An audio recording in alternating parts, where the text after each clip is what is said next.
Oftentimes, technology is about convenience or entertainment. But for a man in Atlanta, technology turned out to be all about health and his future.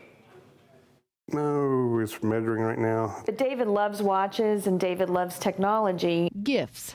David Gilley has learned they come in many forms. His latest birthday present, an Apple Watch from his wife, Deborah. I figured the Apple Watch would be the perfect birthday present. David was watching TV on a Friday night in March when an alarm helped save his life.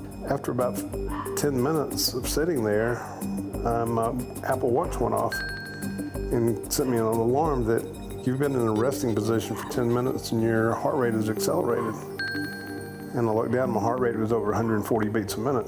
Deborah looked at me and she said, "Do we need to go to St. Joseph?" And I said, "Yeah." She raced me over there.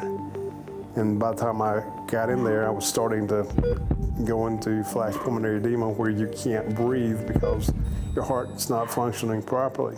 David, who lost both parents to heart issues, had a similar episode 5 years ago. This time, the Gilleys say his birthday gift gave them precious minutes to get ahead of it. It caught it in a much earlier stage. So when we got to the hospital, that's when his lungs started filling up and he started having trouble breathing. But we were already at the hospital. I truly believe it saved my life. And I get emotional about it. God had a purpose for her buying me a watch. I have a purpose to share that there's technology available out there. Turns out the gift was far more than a watch. It was a second chance at life and the chance to say thank you to the one who gave it. I just try to be the best husband I can be. She's the best gift of all. David said he wanted to share the message that there are a lot of different technologies out there available that really can help save lives.